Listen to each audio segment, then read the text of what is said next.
দর্শক, গতকালকে বেশ গুরুত্বপূর্ণ একটি ঘটনা ঘটেছে। তাজউদ্দিন পুত্র সোহেল তাজ তিনি তার বোন এবং আরও একজনকে সঙ্গে নিয়ে প্রধান উপদেষ্টার সঙ্গে সাক্ষাৎ করেছেন। প্রধান উপদেষ্টার সঙ্গে সাক্ষাতের উদ্দেশ্য তাজউদ্দিন আহমেদকে কেন্দ্র করে একটি অনুষ্ঠান আয়োজন এবং সেই অনুষ্ঠানের দাওয়াত দেওয়া। সেই সাক্ষাৎকার পর্বটা এতটা গুরুত্বপূর্ণ মনে হয়েছে সরকারের কাছে যে প্রধান উপদেষ্টার প্রেস উইং মানে প্রধান উপদেষ্টার প্রেস সেক্রেটারি শফিকুল আলম ফেসবুকে পোস্ট দিয়েছেন। চিফ অ্যাডভাইজার গভ সেই পেজ থেকে একটা বিবৃতি দেওয়া হয়েছে ছবিসহ। তা সোহেল তাজ নিজে ফেসবুকে পোস্ট করেছেন সেগুলো নিয়ে, এবং সোহেল তাজ ফেসবুকে আরও একটি পোস্ট করেছেন যেখানে গোপালগঞ্জে ঘটে যাওয়া যে ঘটনা সেই ঘটনাকে বেশ কুরুচিপূর্ণ ভাষাতেই শেখ হাসিনাকে দায়ী করেছেন। শেখ হাসিনাকে দায়ী করে এই বাংলাদেশে যত গ্যাঞ্জাম ফ্যাসাদ হচ্ছে এর জন্য পুরো দায়টা শেখ হাসিনার দিকে তিনি পাঠিয়ে দিয়েছেন। আলোচনা দুটো, সেটা হচ্ছে যে শেখ হাসিনার ওপরে তিনি এত বেশি ক্ষেপলেন কেন। ক্ষেপার কারণ থাকতেই পারে, তার ব্যক্তিগত বিষয়, তার ব্যক্তিগত জীবনে হয়তো শেখ হাসিনার কাছ থেকে চরম আঘাত পেয়েছেন, সেটা হতে পারে। আবার আরেকটা বিষয় হচ্ছে, আরেকটা আলোচনার বিষয় হচ্ছে যে প্রধান উপদেষ্টার সঙ্গে সাক্ষাৎ করতে তিনি গেলেন কেন, বোনকে সাথে করে সাক্ষাৎ করতে গেলেন কেন। শুধুই কি দাওয়াত দেওয়া, নাকি পেছনে আরও কারণ রয়েছে যেটা এত গুরুত্ব পাচ্ছে সরকারের কাছে, সরকার নানাভাবে বিবৃতি দিয়ে সেটাকে প্রচার করছে। উদ্দেশ্যটা কি, কারণটা কি, নতুন কিছু কি ঘটতে চলেছে, সে আলোচনা করার চেষ্টা করবে এই ভিডিওতে। থাকবেন পলিটিক্স টিভির নিয়মিত আয়োজনে।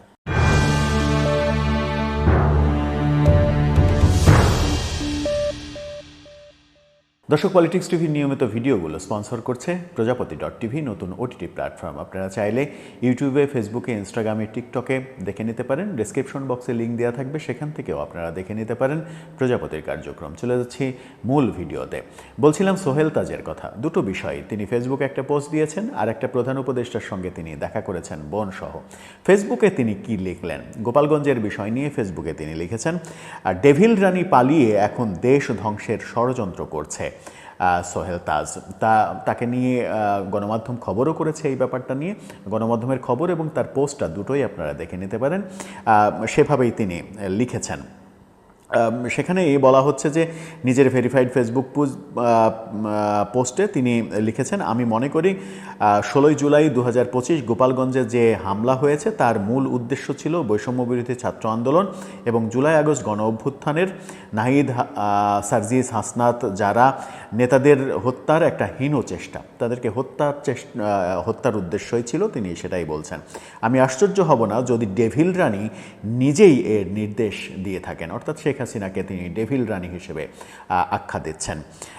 আত্মোপলব্ধি, আত্মসমালোচনা এবং অনুশোচনতাও দূরে থাক, হত্যা, গুম, খুন, গণহত্যা, নির্যাতন, নিপীড়ন, গণতন্ত্র ধ্বংস করে, দুর্নীতি করে, লাখ লাখ টাকা বিদেশে পাচার করে দেশটাকে শেষ করে ছাত্র জনতার ঝাঁটাপিটা খেয়ে পালিয়ে গিয়ে এখন দেশ ধ্বংসের ষড়যন্ত্র করছে। সারা বাংলাদেশে গোপালগঞ্জের মতো সন্ত্রাসী কায়দায় কার্যকলাপ চালাবার নির্দেশ দিচ্ছে। অর্থাৎ ভয়াবহ অভিযোগ তিনি শেখ হাসিনার দিকে তুলেছেন।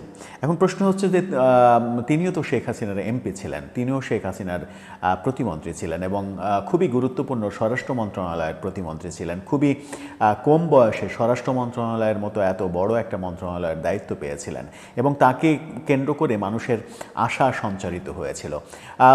বিভিন্নভাবে শোনা যায় সে স্বরাষ্ট্র প্রতিমন্ত্রী থাকার সময় তার কাছে শেখ পরিবারের বহু অনুরোধ আসতো, সেই অনুরোধগুলো তিনি রাখতেন না। সেই কারণে শেখ পরিবারের সঙ্গে দূরত্ব তৈরি হয় এবং দূরত্বটা এক পর্যায়ে গিয়ে এক ধরনের সংঘাতময় পরিস্থিতির জন্ম দেয়। সংঘাতময় পরিস্থিতি মানে এরকম আলোচনাও অনেকে করেন যে শেখ সেলিম তাকে শারীরিকভাবে আঘাত পর্যন্ত করেছিল, এরকম আলোচনাও আমরা শুনি। তারপরে তো তিনি পদত্যাগ করলেন, স্বরাষ্ট্র প্রতিমন্ত্রীর পদ থেকে পদত্যাগ করলেন। আবার আরেকটা ব্যাপার রয়েছে, সেটা হচ্ছে যে তিনি যে সময় দায়িত্ব পালন করেছেন সেই সময়ই কিন্তু বিডিআর বিদ্রোহটা হয়েছিল।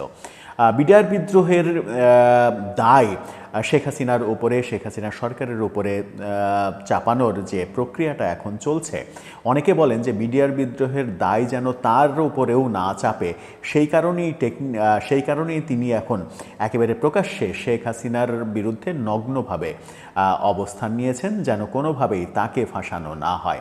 সেটা যদি হয় তাহলে ব্যক্তি স্বার্থ চরিতার্থ করার জন্য যদি এটা হয় তাহলে এটা খুবই খারাপ। কিন্তু একজন তাজউদ্দিন আহমেদের পুত্র সোহেল তাজ হিসেবে যদি বলিষ্ঠ ভূমিকা দেখা যায়, যে শেখ হাসিনার অন্যায়, অবিচার, অত্যাচার এগুলোর বিপক্ষে তিনি একেবারে সক্রিয়, তাহলে ঠিক আছে। কিন্তু আরেকটা প্রশ্নও আসে, তিনি যদি শেখ হাসিনা সরকারের উপরে আস্থাহীনই হতেন, তিনি যখন পদত্যাগ করলেন, তাহলে তার বোনকে একই আসনে তার বোনকে কেন এমপি হতে দিলেন, তার বোনকে কেন নির্বাচন করতে দিলেন? এই প্রশ্নটাও আসে। একই পরিবারে, তারা তো একই, তাজউদ্দিনের একই ব্লাড, তাহলে সেখানে মানে স্বার্থের দ্বন্দ্ব তৈরি হয় কিনা সেই প্রসঙ্গটাও আসে।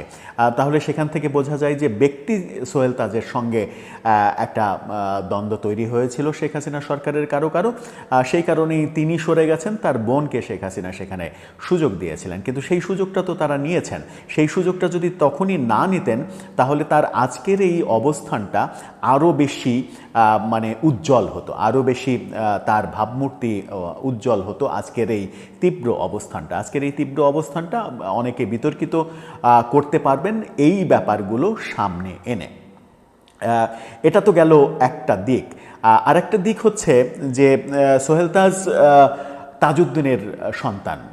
তাজউদ্দিন বাংলার প্রথম প্রধানমন্ত্রী। তাজউদ্দিন এবং বঙ্গবন্ধুর এক ঐতিহাসিক কীর্তি বাংলার জনগণ জানে। মুক্তিযুদ্ধের প্রেক্ষাপটে, মুক্তিযুদ্ধের আগে থেকে মুক্তিযুদ্ধের পরে পর্যন্ত পুরো মুক্তিযুদ্ধ পরিচালনার, বঙ্গবন্ধুর অনুপস্থিতিতে পুরো মুক্তিযুদ্ধের কার্যক্রম পরিচালনা, সেখানে তাজউদ্দিন আহমেদের যে বিরচিত ভূমিকা, সেগুলো আমরা সবাই জানি। অর্থাৎ বঙ্গবন্ধুর সঙ্গে তাজউদ্দিন আহমেদের নাম আষ্টে পৃষ্ঠে জড়িয়ে আছে। সেই তাজউদ্দিন আহমেদের নামও কিন্তু এই সরকার মুছে ফেলার সিদ্ধান্ত নিয়েছিল, একটি কলেজের নামকরণ থেকে তার নাম মুছে দেওয়ার সিদ্ধান্ত নিয়েছিল। তখন কি তিনি ব্যথা পাননি? তখন তিনি নিশ্চয়ই ব্যথা পেয়েছেন, তার বুক ফেটে গেছে, কিন্তু তিনি বলতে পারেননি। যে কথা বলার জন্য এই প্রসঙ্গ আনলাম, তিনি তো ওই ৭১ পর্বে কিংবা তাজউদ্দিন বঙ্গবন্ধু ওই ব্যাপারটাতেই নিজেকে সেটেল করতে পারতেন, শেখ হাসিনা ব্যাপারটাকে মাইনাস করে দিতে পারতেন। কারণ শেখ হাসিনা তার কাছে একটা টেম্পোরারি ব্যাপার, শেখ হাসিনা একটা মানে গুরুত্বহীন ব্যাপার হিসেবেই ভাবতে পারতেন। যে দলটা তিনি করেছেন, যে দলের তিনি মন্ত্রিত্ব করেছেন, এমপিত্ব করেছেন, তার বোন করেছেন, তার মা যে দলের মানে দীর্ঘ সময় যে দলের দায়িত্ব নিয়ে দলকে টিকিয়ে রেখেছিলেন, দলকে গুছিয়ে রেখেছিলেন, তার মায়ের অবদান আওয়ামী লীগের পেছনে অনেক বড় অবদান। যদিও আওয়ামী লীগ অনেকটা মানে কি বলবো, যে এক ধরনের নেমোখারামি কিংবা এক ধরনের বিশ্বাসঘাতকতার ব্যাপার চলে আসতে পারে, যে আওয়ামী লীগ ঠিকঠাক মতো তার মর্যাদাটা, প্রতিদানটা দিয়েছে কিনা তার মায়ের ক্ষেত্রে কিংবা তাজউদ্দিন আহমেদের ক্ষেত্রে। আওয়ামী লীগ যতটা সরকারে থাকা অবস্থায় বঙ্গবন্ধু করেছে, তার কিঞ্চিত অংশ তাজউদ্দিন করেছে কিনা, এই প্রশ্নগুলো কিন্তু আসবে, এই প্রশ্নগুলো আসে, সেগুলো একটা বড় আলোচনার বিষয়। এই বিতর্কগুলো থাকবে। এখন আসি, সোহেল তাজ প্রধান উপদেষ্টার সঙ্গে দেখা করলেন কেন? যে দেখা করার প্রেক্ষিতে শফিকুল আলম, প্রধান উপদেষ্টার প্রেস সেক্রেটারি, তিনি ফেসবুকে পোস্ট দিলেন। তার পোস্টটা দেখে নিন। তিনি ইংরেজিতে লিখেছেন যে এই সৌজন্য সাক্ষাৎ করেছেন সোহেল তাজ তার বোন।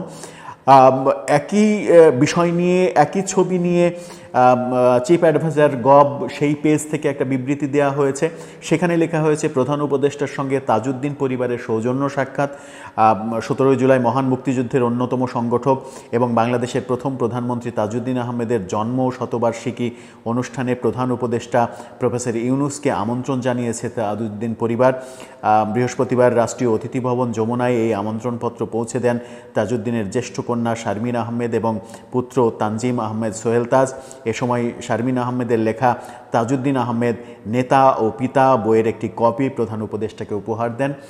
এভাবে পোস্ট দেওয়া হয়েছে গভর্নমেন্ট থেকে। সোহেল তাজও সোহেল তাজও কিন্তু এই সাবজেক্ট নিয়ে পোস্ট দিয়েছেন তার ফেসবুক পেজে।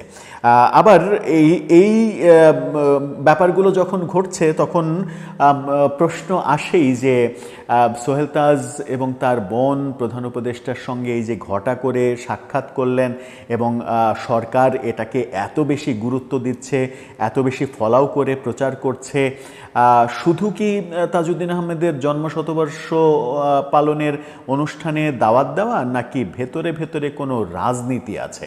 অনেকে আলোচনা করার চেষ্টা করছেন যে সোহেল তাজ যতই শেখ হাসিনাকে ডেভিল রানী বলুন না কেন, শেখ হাসিনার সমালোচনা করুন না কেন, এখনও যে রিফাইন্ড আওয়ামী লীগ তৈরির যে প্রচেষ্টাটা হচ্ছে সেটা সোহেল তাজকে কেন্দ্র করে তৈরি করার চেষ্টা হচ্ছে। শেখ হাসিনাকে মাইনাস করে, আওয়ামী লীগ থেকে শেখ হাসিনাকে একেবারে চিরতরে মাইনাস করে সোহেল তাজকে দিয়ে আওয়ামী লীগ নতুন একটা আওয়ামী লীগ তৈরির একটা চেষ্টা এখনও হচ্ছে, এটা অনেকে মনে করেন। আবার অনেকে এটাও মনে করেন যে সোহেল তাজ কি সরকারের খুবই ঘনিষ্ঠ রাজনৈতিক দল এনসিপির কোনো গুরুত্বপূর্ণ দায়িত্বে যাচ্ছেন, যে কারণে সরকার তাকে এত বেশি গুরুত্ব দিচ্ছে। এনসিপির দায়িত্ব গ্রহণের মানে এনসিপির শীর্ষ জায়গায় দায়িত্ব গ্রহণের পথে কি সোহেল তাজ রয়েছেন? সোহেল তাজকে কি সেইভাবেই তৈরি করা হচ্ছে? তাজউদ্দিন আহমেদের যে মানে সম্মান, যে ঐতিহাসিক তাজউদ্দিন আহমেদ, সেই তাজউদ্দিন আহমেদকে কেন্দ্র করে বঙ্গবন্ধুর একটা পাল্টা জায়গা তৈরি করার জন্য সোহেল তাজকে অবলম্বন করে এনসিপিকে আগামীর ছক আঁকছে, সেরকম আলোচনাও কিন্তু হচ্ছে। যে আলোচনাই হোক না কেন, আপনি যদি এনসিপির দায়িত্বও নেন কিংবা রিফাইন্ড আওয়ামী লীগের দায়িত্বও নেন, তাহলে আমার মনে হয় যে সোহেল তাজের এই যে ফেসবুক পোস্টটা তিনি দিয়েছেন, ফেসবুক পোস্টটা আপনারা দেখে নিতে পারেন। নাহিদ এবং সার্জিসের ছবি দিয়ে এবং গোপালগঞ্জের একটা গাড়ি পুড়ে যাওয়া গাড়ির ছবি দিয়ে তিনি যে ফেসবুক পোস্টটা লিখেছেন, যেখানে শেখ হাসিনাকে ডেভিল রানী হিসেবে আখ্যা দিয়েছেন, এই এবং পুরো ব্যাপারের জন্য শেখ হাসিনাকে দায়ী করেছেন। বিশেষ করে ডেভিল রানী এই শব্দটাকে ব্যবহার করে যেভাবে মানে আওয়ামী লীগের লোকজনকে খেপিয়ে দিয়েছেন, আওয়ামী লীগের লোকজন তার উপরে প্রচণ্ড খেপা।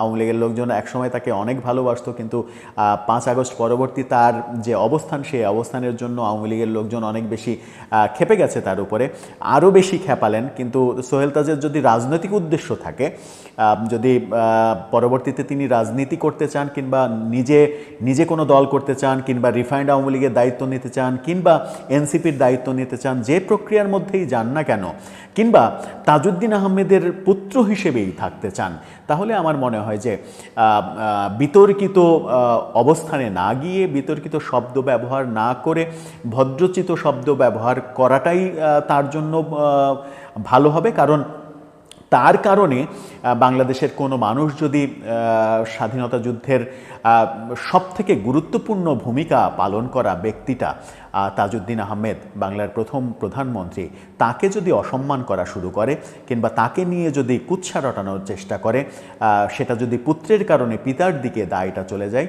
তাহলে সেটা তাজউদ্দিন আহমেদের জন্য চরম একটা অবিচার করা হবে। সেই অবিচার বাংলাদেশের মানুষ করার স্কোপ পাক, এরকম কোনো কর্মকাণ্ডই আমার মনে হয় সোহেল তাজের করা উচিত নয়, এরকম কোনো শব্দ প্রয়োগই করা উচিত নয়। সমালোচনা করারও তো একটা ভাষা আছে। আবার নিজের যখন সমালোচনা করবেন, হ্যাঁ, আপনি যদি বিরোধী দলে থাকতেন, আপনি যদি আওয়ামী লীগ না করতেন, আপনি যদি আওয়ামী লীগের মন্ত্রী না থাকতেন, আওয়ামী লীগের এমপি না থাকতেন, আপনার বোনকে যদি আপনার মন্ত্রিত্ব যাওয়ার পরে, মন্ত্রিত্ব ছাড়ার পরেও বোনকে যদি এমপি না বানাতেন, তাহলে ভাষাগুলো শোভনীয় হতো, ভাষাগুলো নিজের গায়ে এসে লাগতো না। আপনি যে ভাষায় আওয়ামী লীগ বিষয়ে, আওয়ামী লীগের যে কারো বিষয়ে যে ভাষাই প্রয়োগ করবেন, সেই ভাষাটা আপনার গায়ে এসে লাগবে, আপনি যে দলটা একসময় করতেন সেই দলের গায়ে আসবে। এবং এখন নানাভাবে বঙ্গবন্ধুকে যেভাবে অসম্মানিত করা হচ্ছে, শেখ হাসিনাকে নানাভাবে অসম্মানিত করা, এটা আসলে আলোচনার বিষয়ই না। শেখ হাসিনা যদি অপরাধ করে থাকে, তাহলে তাকে অসম্মান করা, তার বিচার করা, সেটা গ্রহণযোগ্য, সেটা হতে পারে।